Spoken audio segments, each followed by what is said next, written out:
Bueno, buenas noches a todos. Vamos a continuar con nuestro curso de Biblia. Estamos viendo la obra eh, del cronista y vamos a ver la segunda parte del libro de Nehemías. En la sesión anterior vimos un poquito Nehemías como este personaje pues icónico dentro de la Biblia, un copero del rey, era un personaje que vivía dentro de la ley, dentro de la corte de un rey persa y entonces que recibe, bueno, recibe la inspiración de Dios para poder ir a reconstruir su pueblo, reconstruir Jerusalén. Y bueno, como él emprende el viaje, regresa, consigue cartas para, no solamente para poder llegar, sino que también para poder empezar a negociar, va como una especie de enviado, como un gobernador, y empieza a tejer pues la diplomacia, la política para poder armar todos los hilos y poder reconstruir. Principalmente se enfoca en la muralla para poder después reconstruir la ciudad y luego el culto y restituir la alianza, ¿no? Entonces, bueno, en la primera parte todo era como físico, como tener los recursos para poder reconstruir la muralla, ¿no? El primer objetivo era reconstruir la muralla, para lo cual consigue gente, consigue recursos, y bueno, pues empiezan a tener como las primeras dificultades, ¿no? Los enemigos que no querían que ellos reconstruyeran la muralla, que se restablecieran y empiezan a querer atacar, amenazar, a intrigar en contra de Nehemías. Pero como Nehemías va encontrando pues la luz de Dios en medio de las circunstancias, en medio de las adversidades, Nehemías va sorteando todos los problemas y con mucha claridad de ver hacia dónde quiere llegar, ¿no? Los objetivos particulares y ya más generales como el plan de acción para ir restableciendo, restaurando Jerusalén y no solamente Jerusalén, sino pues todo el judaísmo en su conjunto, ¿no? De esta época es donde nace propiamente el judaísmo como tal. Y entonces, bueno, pues en la clase pasada, pues vimos los primeros capítulos, cómo se había enfocado sobre todo a reconstruir la muralla, ¿no? Con tácticas entre militares y pues muy astutas, ¿no? De tener dos grupos, unos que construían, otros que estaban durmiendo y luego otros dormían y otros hacían guardia, con tácticas como de tener silbatos para que si atacaban a un frente, pues sonaban silbatos y luego la trompeta la sonaba y entonces ya podían acudir todos en ayuda de los demás, con tácticas como los albañiles, los constructores, pues estaban con la pala y el pico y haciendo la mezcla y el cemento, pero por otro lado también tenían la espada, ¿no? Entonces, construyendo, pero al mismo tiempo preparándose para la batalla que se podía dar en cualquier momento, ya sea con ellos o en otro frente. Entonces, bueno, con este tipo de tácticas se logra reconstruir la muralla en 52 días, cosa que parecía impensable. Y bueno, pues que se muestra como la mano de Dios, ¿no? Y entonces, bueno, pues vamos a ver los siguientes capítulos, o los últimos capítulos, como del capítulo 8 hasta el capítulo 13, en donde ya una vez que ha restablecido la muralla, pues entonces empiezan a ver cómo reconstruir la sociedad dentro de Jerusalén y el culto, ¿no? Entonces, ya logró el primer objetivo, que era reconstruir la muralla, y ahora vamos a ver qué es lo que sigue en los siguientes capítulos. Sesión 10, vamos a ver entonces la restauración de la ley y la alianza. Entonces ahora se va a enfocar no solamente a reconstruir la muralla, sino a restaurar la ley y la alianza antigua, ¿no? Que va a tomar un papel fundamental ahora en esta etapa de la reconstrucción.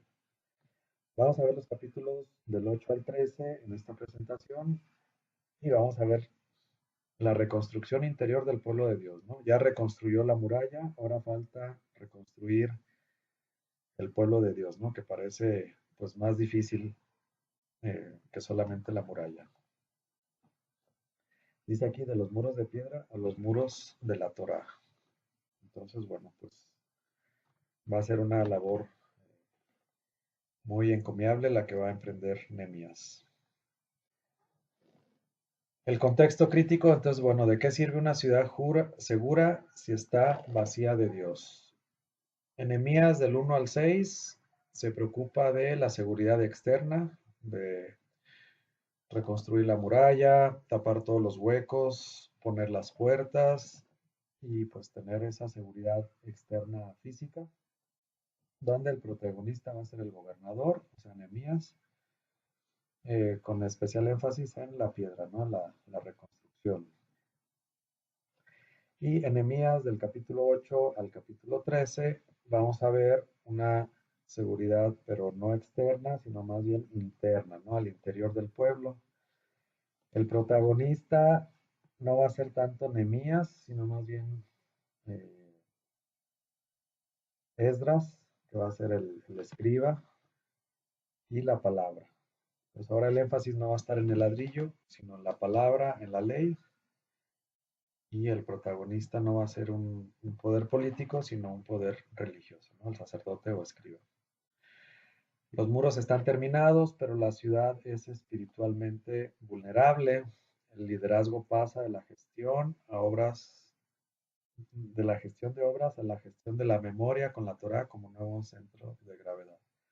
Entonces la Torá o la ley va a retomar un puesto eh, primordial, importante dentro de esta reconstrucción. Y vamos a ver entonces cómo vamos a ver este cambio, ¿no? De la primera parte del libro y la segunda parte del libro. Eh, Creo que aquí, antes de pasar a la siguiente presentación, creo que aquí podemos, análogamente, podríamos preguntarnos cómo, bueno, ya nos hemos preguntado en la clase pasada, cómo están nuestras murallas, nuestros muros, para protegernos a nosotros individualmente, pero a lo mejor también para proteger a nuestra familia, para proteger a nuestra ciudad, a nuestra iglesia, a nuestra parroquia. Creo que análogamente también hay que ver como la parte exterior o externa y también la parte interior, ¿no? ¿Cómo fortalecemos? Bueno, podemos estar muy protegidos por fuera, pero ¿cómo estamos por dentro también? ¿Cómo están nuestros medios de crecimiento? Si estamos leyendo la palabra, si estamos practicando la oración y atendiendo a todos los medios de crecimiento que nos ofrece la iglesia, ¿no? Entonces, eh, creo que análogamente nosotros también podemos interpretar o estos textos también los podemos ir comparando ya sea a nivel individual o a nivel grupal como familia o como iglesia o como parroquia, ¿verdad? Como diócesis, o sea, cómo estamos fortaleciéndonos con la seguridad externa, pero también cómo estamos fortaleciéndonos internamente, ¿no? Bueno, esa va a ser como una analogía que podemos ir estableciendo a lo largo de estos capítulos. Bueno, entonces, ¿qué va a ser?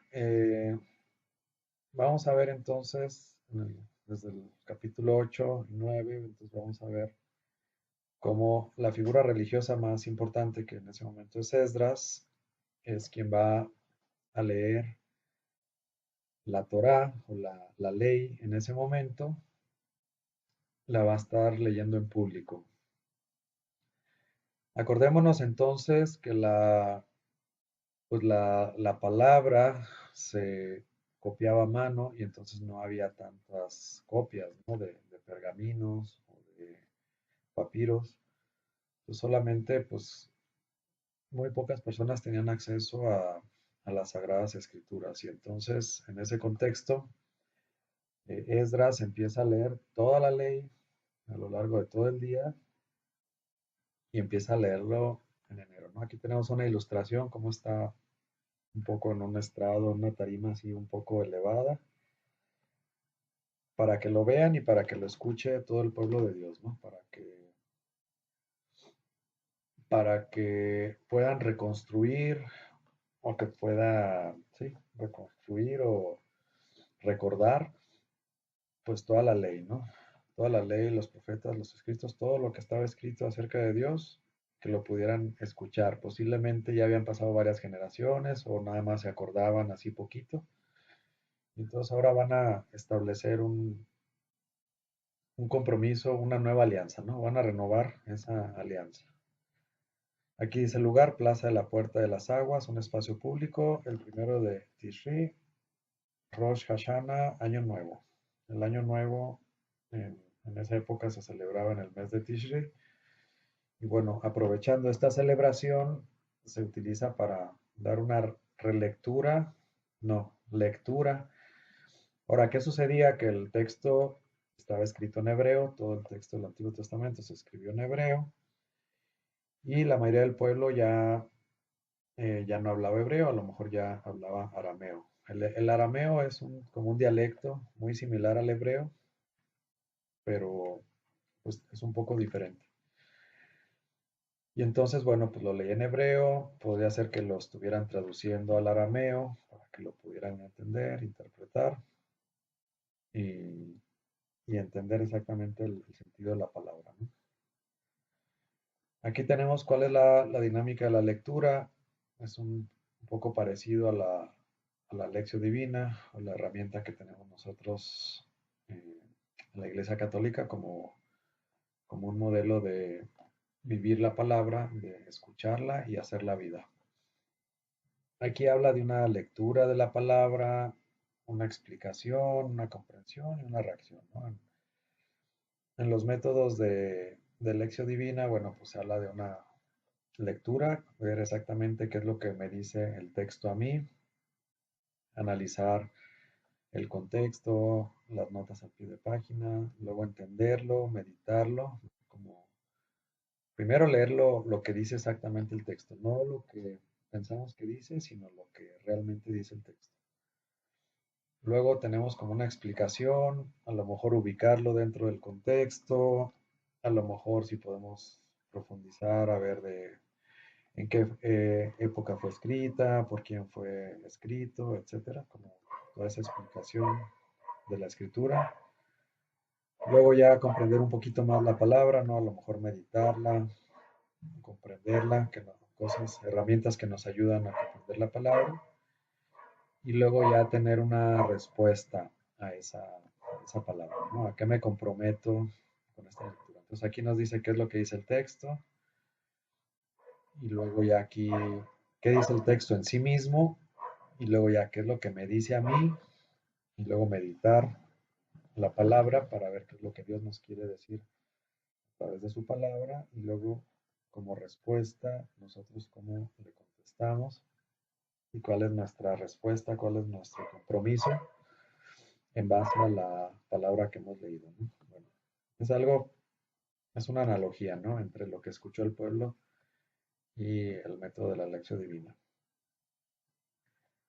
Bueno, entonces pasan del llanto, bueno, cuando escuchan ellos la palabra, la primera reacción del pueblo, pues es como llanto, ¿no? Porque, bueno, pues vienen de una etapa difícil del destierro y al escuchar la palabra se dan cuenta que no han sido lo leales o lo fieles a la palabra de lo que debieron haber sido, ¿no? Entonces al principio les da como tristeza por haber fallado a la voluntad de Dios, pero después la invitación y bueno, pues la iglesia y la liturgia pues también invita a la celebración, ¿no? Entonces celebran la fiesta de las tiendas, normalmente en esta fiesta se celebraba el tiempo que estuvieron en el desierto, hacían estas chocitas o las podían hacer en los tejados y bueno, se ponían a celebrar pues su salida de Egipto, ¿no? Entonces hacen una celebración y Nehemías en el capítulo 8, versículos 10 les dice, no estéis tristes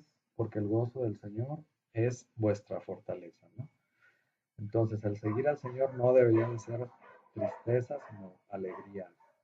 Aún en medio de la adversidad, siempre seguir al Señor debe ser alegría.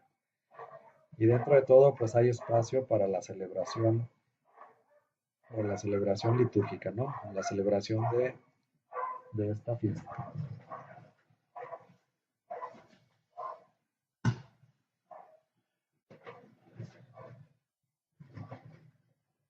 Bueno, tenemos ahora la memoria penitencial, que es la historia como un espejo, ¿no?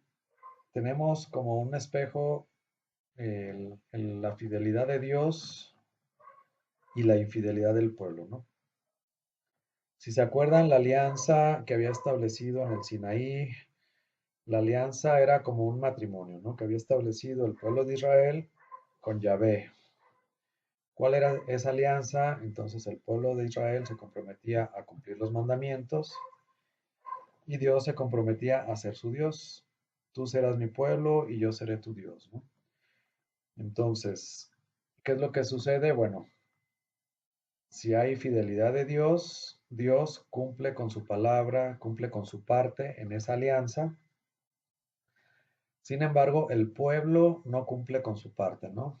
Y aquí cualquier semejanza con nuestra propia y penosa realidad, pues es un ejemplo de la aplicación del texto bíblico, ¿no?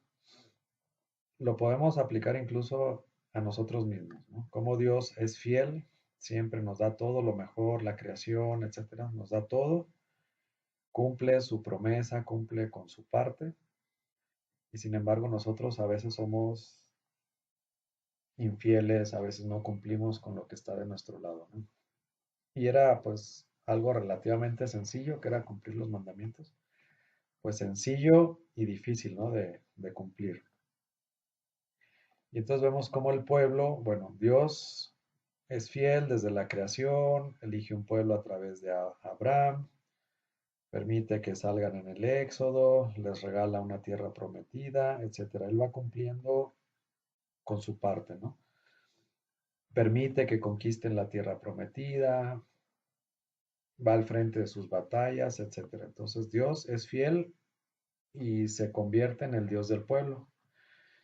Y sin embargo el pueblo es infiel, se rebela, desde el principio en el desierto construyen un becerro de oro, a los profetas los rechazan o los apedrean o los corren porque les dice sus verdades.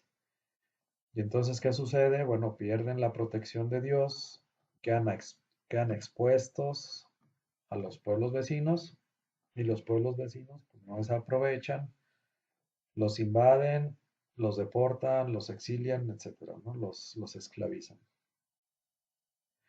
Entonces, ¿qué pasó aquí con el exilio? Es que Dios no hizo su parte, no. Sí, Dios hizo su parte, pero el que no hizo su parte fue el pueblo de Dios y como consecuencia sufre las consecuencias de su propia infidelidad, de su propia idolatría. Entonces, bueno, esta es la explicación, ¿no? Cómo Dios siempre cumple su parte, pero el pueblo no la cumplió, ¿no? Por muchos años, por muchos siglos, a pesar de todas las promesas que Dios iba cumpliendo, el pueblo endurece su corazón, endurece su cerviz y se empecina en adorar a otros dioses, en poner su corazón en otros dioses, ¿no? Bueno, puede ser la historia de Israel, pero puede ser también la historia de cada uno de nosotros. Si le cambiamos el nombre de Israel y ponemos el nombre de nosotros, hagan de cuenta que está contando nuestra propia historia, ¿no? Esto es lo bonito de la palabra, que no solamente es historia, sino que también su palabra está viva y penetra hasta lo más profundo del alma, ¿no? Y nos desnuda, ¿no? Y nos cuestiona, a ver, si eso pasó con el pueblo de Israel, ¿qué está pasando contigo? ¿Eres rebelde? ¿Rechazas a los profetas? ¿O no cumples los mandamientos? ¿O qué está pasando contigo, ¿no? Entonces la palabra también nos cuestiona a nosotros. No solamente cuestiona al pueblo de Israel, sino que constantemente también nos cuestiona a nosotros, ¿no? Y bueno, pues esta es una explicación de lo que le sucedió, ¿no? Entonces caen en la cuenta que no es que Dios se olvidó de ellos, no es que Dios dejó de cumplir sus promesas, sino fue el pueblo el que abandonó los mandamientos, abandonó a Dios y entonces se expuso a, a las consecuencias de su propio pecado. En este caso, el exilio.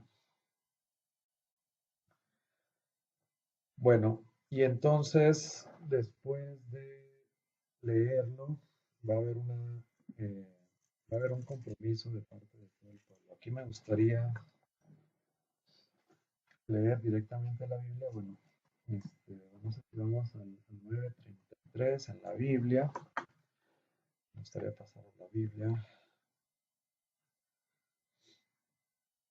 Aquí si vamos al 9:33, Nehemías.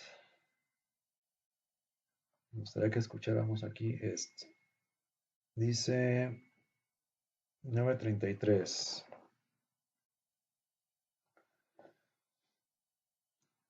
Dice la palabra de Dios, has sido justo en todo lo que nos ha sobrevenido, pues tú fuiste fiel.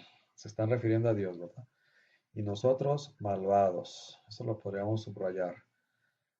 Nuestros reyes y jefes, nuestros sacerdotes y padres no guardaron tu ley, no hicieron caso de los mandamientos y dictámenes que tú les diste, mientras vivían en su reino entre los grandes bienes que tú les regalabas, y en la espaciosa y generosa tierra que tú les habías preparado.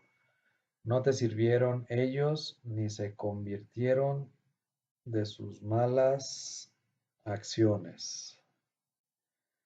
Míranos hoy a nosotros esclavos y en el país que habías dado a nuestros padres para gozar de sus frutos y bienes. Mira que aquí en servidumbre nos sumimos. Sus muchos frutos son para los reyes que por, nos, que por nuestros pecados tú nos impusiste y que a capricho dominan nuestras personas, cuerpos y ganados. En gran angustia nos hallamos. Entonces, bueno, pues tenemos el reconocimiento, ¿no? En este capítulo 9, incluso viene después de una larga oración que hace eh, Nehemías, o que viene en el texto de Nehemías.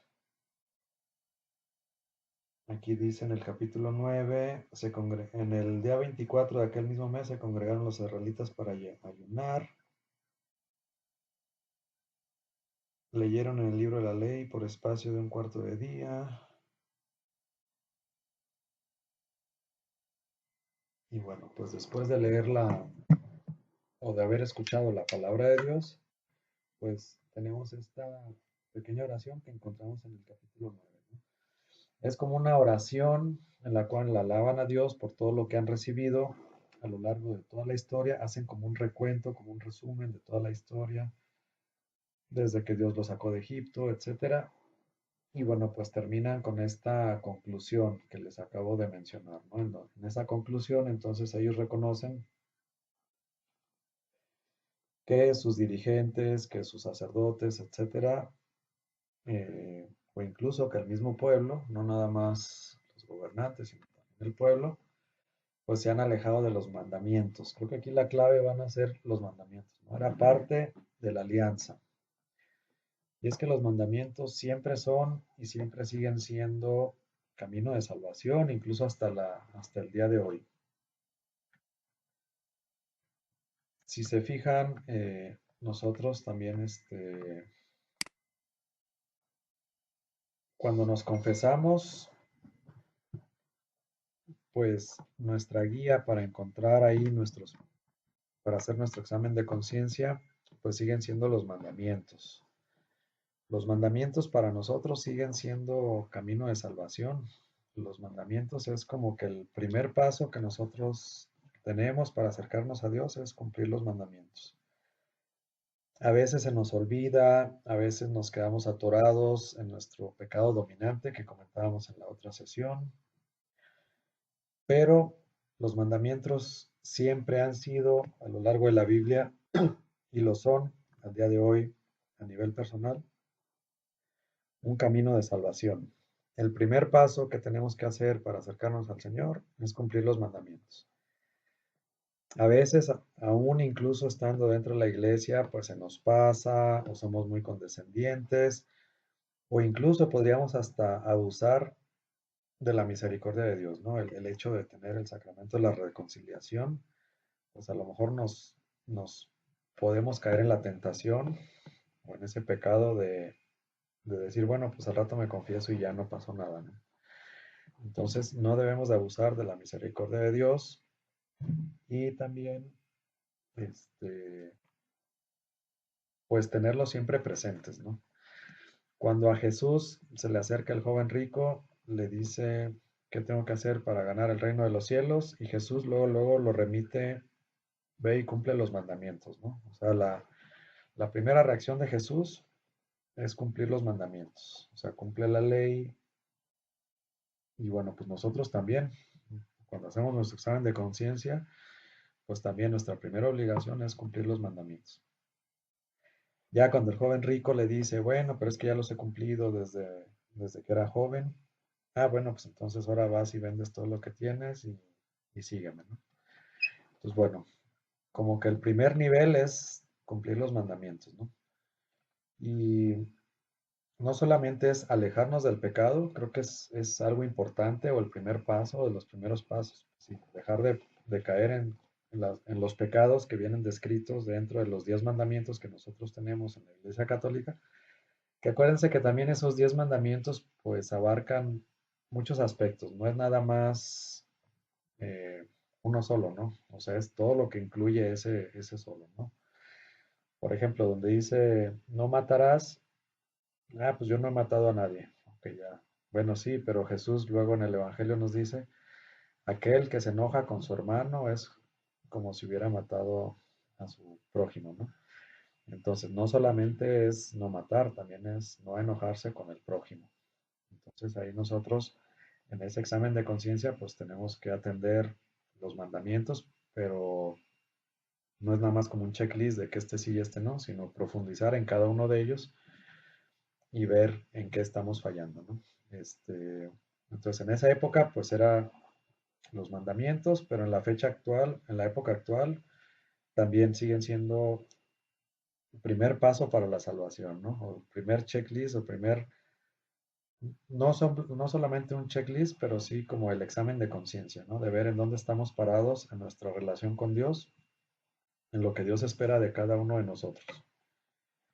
Y bueno, pues los mandamientos es una guía muy práctica, pero también, bueno, pues ya conociendo un poquito más de Biblia, pues podemos ver que, que no solamente son acciones externas, sino también Dios en su infinita misericordia y Jesús en sus evangelios también nos la va complicando y nos la va poniendo más difícil, ¿verdad? Porque no solamente es no cometer un acto exterior, sino a veces va desde el pensamiento, ¿no? Si Jesús dice, bueno, a ustedes se les ha dicho, no cometerás adulterio, pero yo les aseguro que cualquiera que con el pensamiento eh, haya deseado, ya está cometiendo adulterio. Entonces, en las enseñanzas de Jesús, o sea, el mismo mandamiento que no cometerás adulterio, pero ni de pensamiento, ni de palabra, ni de obra, ¿no? Entonces, va más allá, no solamente de cometerlo físicamente o materialmente, externamente, sino desde el fondo del corazón, ¿no? Desde las intenciones, desde ahí podemos cometer pecado, ¿no? Desde la pura intención. Bueno, entonces regresamos, pero sí quería hacer este paréntesis como en la actualidad todavía los mandamientos siguen siendo camino de salvación. Hay quienes dicen, no, es que los mandamientos ya no son importantes. Hay quienes dicen, no, es que los mandamientos eran en esa época, pero ya ahorita no. Hay quienes dicen, no, ya los mandamientos cambiaron. Pues no, los mandamientos no han cambiado. Los mandamientos son los mismos y nosotros somos los que a veces queremos justificarnos, ¿no? De nuestros propios pecados, o hay gente que lo quiere justificar y trata de cambiar los mandamientos o hacerlos más relativos o justificarlos, ¿no? Decir, bueno, es que eso era en esa época, pero ya no. No, no, no. Los mandamientos son los mismos y siguen siendo los mismos al día de hoy. Que haya gente que los quiera matizar, suavizar, cambiar, eso es otra cosa. Los mandamientos no han cambiado y son los mismos desde el Antiguo Testamento, en la época de Jesús, y son los mismos al día de hoy. No matarás es no matarás, o sea, no hay justificación, ¿no? Es que el aborto es derecho a decidir. No, derecho a decidir si fuera tu cuerpo, ¿no? Pero si es otro cuerpo, estás matando a un ser inocente. Entonces, los mandamientos son los mandamientos.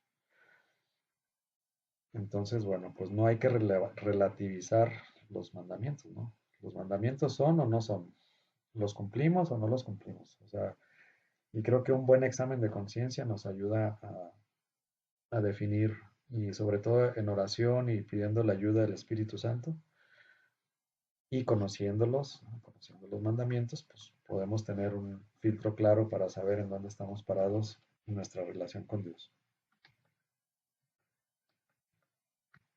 Bueno, si continuamos acá en la presentación,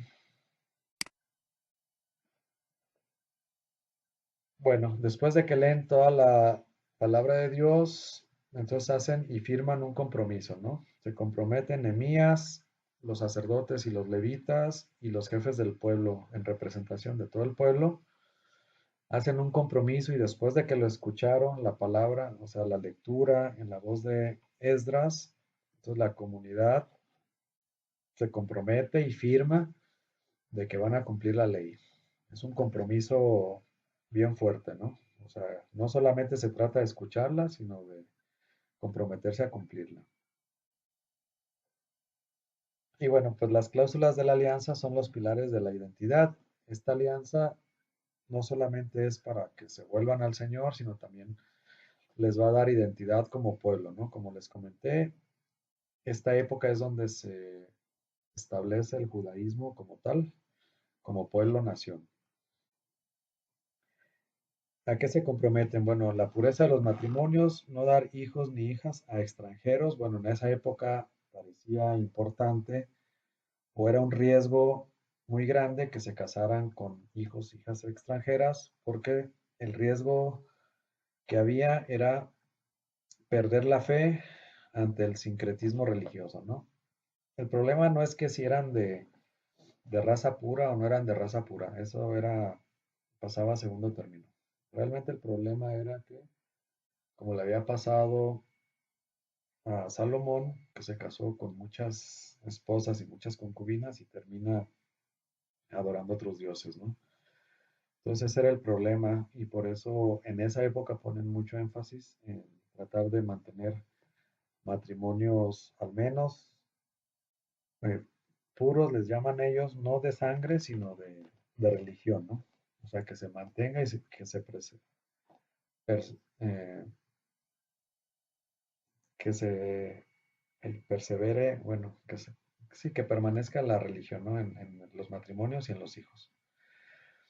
También dar el espacio al culto al sábado, respetarlo para no trabajar, aunque ya habían pasado la reconstrucción y todo eso, entonces, bueno, pues ya dedicarle el sábado, mantenerlo otra vez como institución y el templo en el culto, pues dedicarle impuestos, primicias, diezmos para cooperar entre todos para que se pudiera sostener económicamente la casa de Dios, ¿no? Para que se pudieran mantener los sacerdotes, los sacrificios, el culto, etcétera, ¿no? Entonces, estos pilares de la identidad le van a dar identidad al pueblo, como pueblo-nación, y a su fe, a su religión.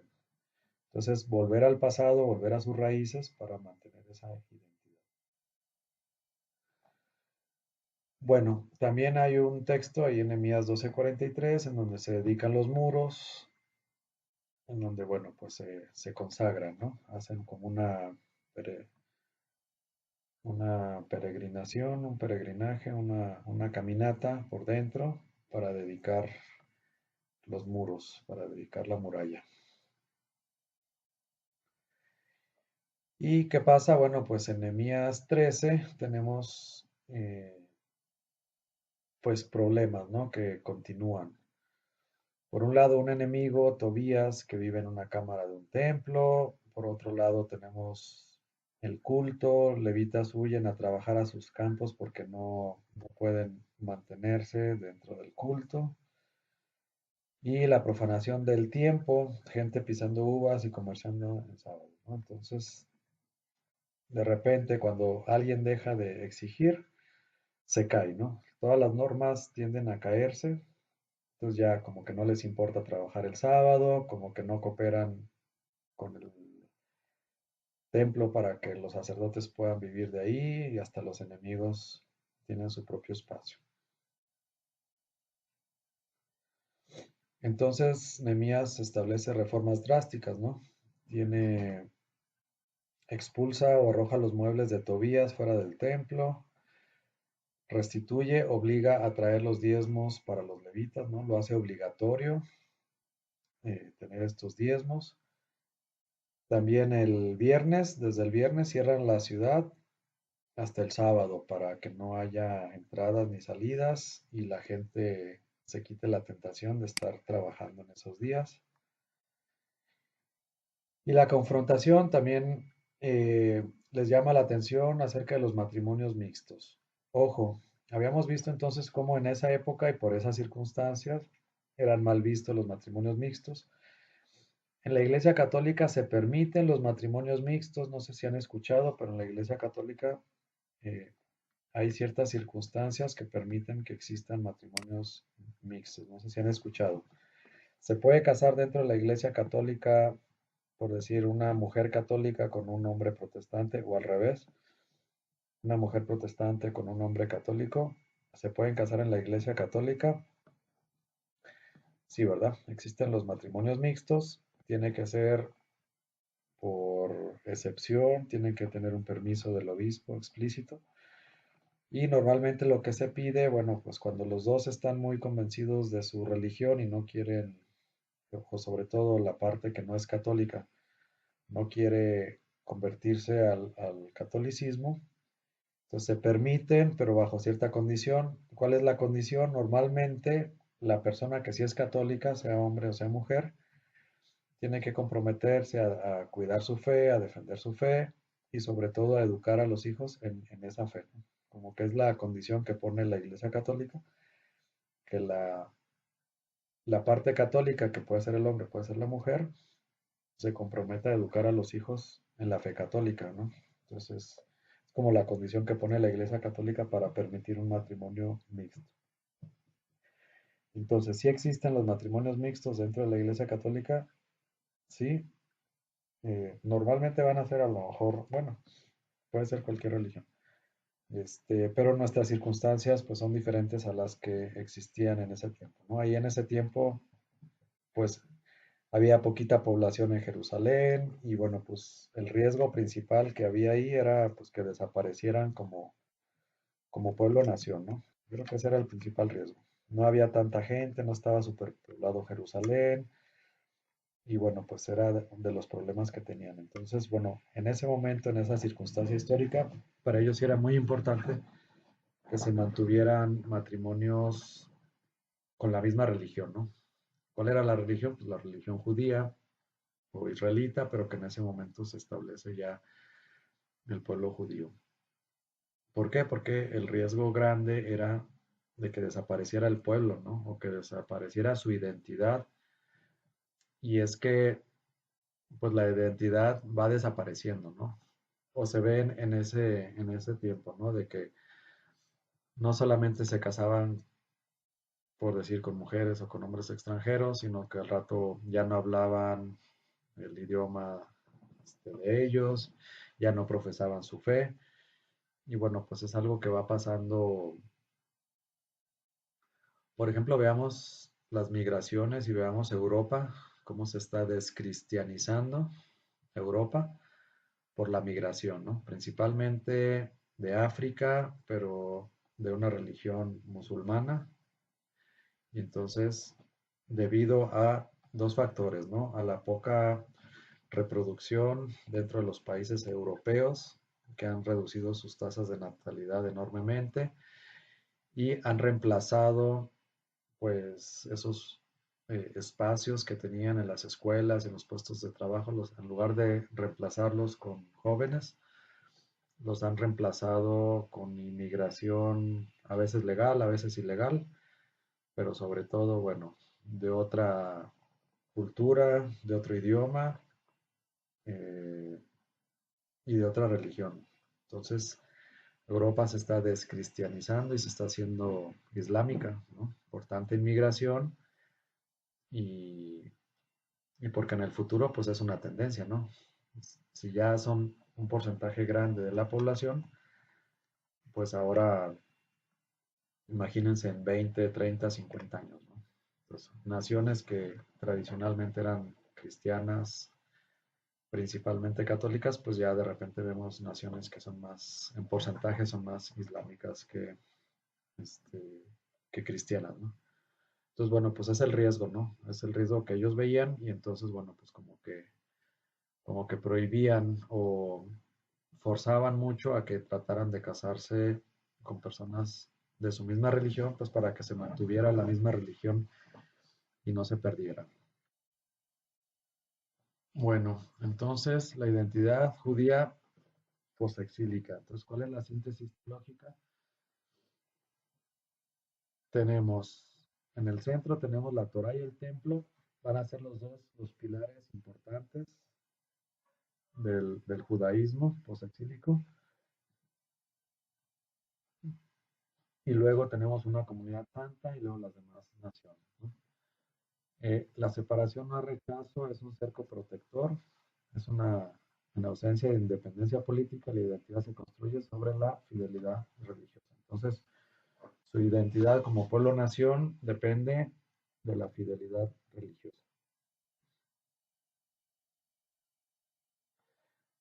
La aplicación pastoral, ¿cuál sería la restauración hoy? Bueno, pues aquí habla de una lección divina comunitaria, ¿no?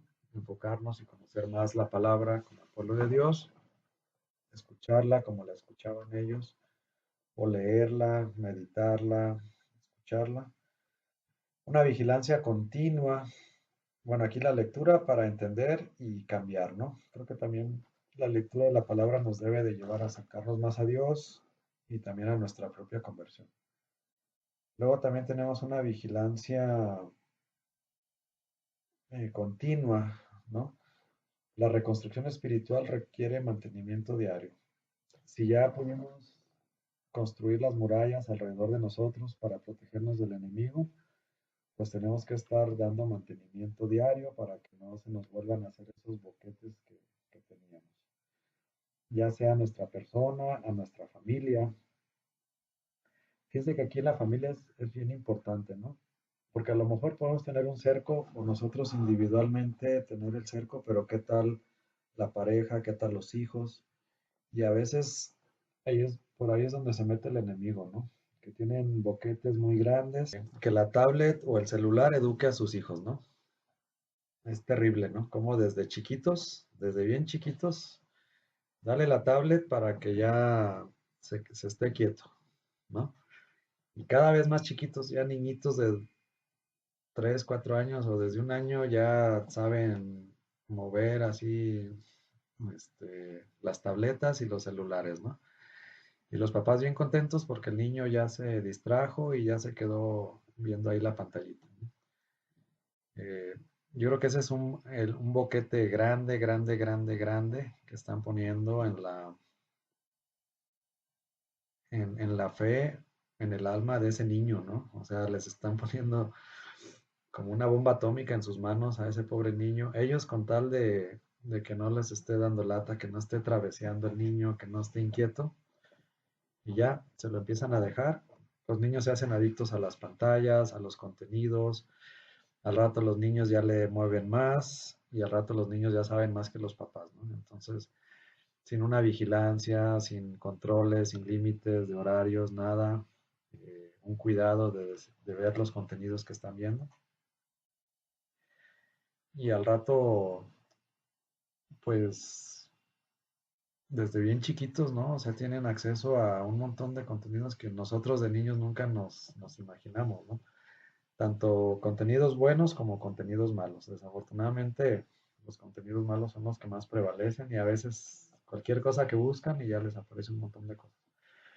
Entonces yo sí veo con mucha preocupación que los papás flojos les dan tabletas y celulares a los niños chiquitos, en lugar de que se esperaran, no sé, este, quizás más de la adolescencia o no sé, pero pues agarran bien chiquitos y ya, para que se estén entreteniendo, ¿no? Pero al rato tienen explorador abierto y pueden ver la peor pornografía que hemos visto nosotros, o sea, la tienen allá al alcance de sus manos.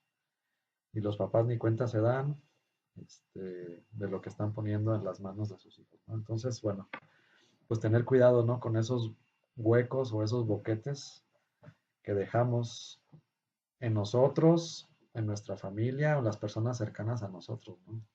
Y al rato nos decimos, y es que mi hijo, ¿por qué no quiere ir a misa?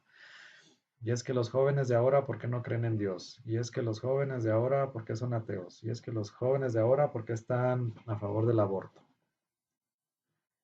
Y no nos explicamos, pues sí, o sea, porque le dejaste que tu hijo lo educara quién sabe quién, que lo educara el influencer, que lo educaran los medios de comunicación, que lo educara toda esta ideología que los rodea, que los bombardea, y entonces ya los hijos no tienen tu ideología, los hijos no tienen tu fe, no tienen tu religión, porque les pusiste en sus manos desde bien chiquitos, les pusiste la herramienta para que ellos pudieran ser educados, ser expuestos a un contenido que no tenían la madurez ni el conocimiento para poderlo entender o comprender. Entonces, bueno, pues bombardeo en los celulares, bombardeo también en las escuelas. Es un bombardeo también constante. Bombardeo a los medios de comunicación. O sea, por todos lados están siendo bombardeados. Y si nosotros no ponemos ese muro, cercamos esa muralla para defender a nuestros niños jóvenes,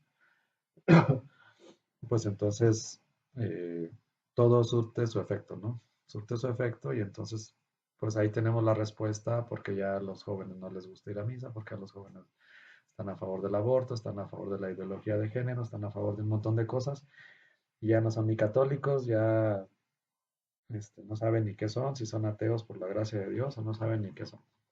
Pero en general, esa es la juventud que tenemos. ¿Por qué? Porque nosotros no cercamos nuestra familia, ¿no? No o los protegimos a ellos también. Bueno, esa es como una aplicación, ¿no? Una analogía. Vigilancia continua, ¿no? De nuestra persona, de nuestra familia, de nuestra iglesia, de todo, ¿no? Estar constantemente vigilando nuestros muros, que estén firmes. Y también la justicia y el culto, ¿no? Por ahí había un pasaje que ya no tuvimos chance de revisar, pero bueno, pues no había justicia social, de repente, aún en medio de las circunstancias en las que estaban, había clases sociales, los ricos oprimían a los pobres, tenían drogas, tenían deudas muy grandes que no podían ni pagar, y entonces, bueno, Nehemías habla con estas clases sociales altas y les dicen, a ver, denle salarios justos, devuélvanle lo que les prestaron, perdónenle sus deudas, etcétera, para que haya también justicia social. Entonces, en medio donde estaban, aún en medio de las circunstancias, practicaban la injusticia, no había justicia. Y tiene que ir de la mano, ¿no? La justicia y el culto. No están separados, deben de estar juntos. Y bueno, pues ya a final de cuentas, eh, la gran obra de la restauración, si juntamos el libro de Esdras y el libro de Nehemías, podemos ver entonces, como a resumen, a manera de resumen, Esdras del 1 al 6 habla de la reconstrucción del altar y del templo, ¿no? Que hace referencia al culto. El altar para poder tener los sacrificios, etc. En Esdras del 7 al 10, la reconstrucción del pueblo y la pureza, ¿no? Prohibir los matrimonios mixtos y empezar a reconstruir los sacerdotes, los coros, la liturgia, etc. En Nehemías se enfoca del 1 al 7 primero a reconstruir la ciudad, los muros, los muros, las puertas, la seguridad de la ciudad.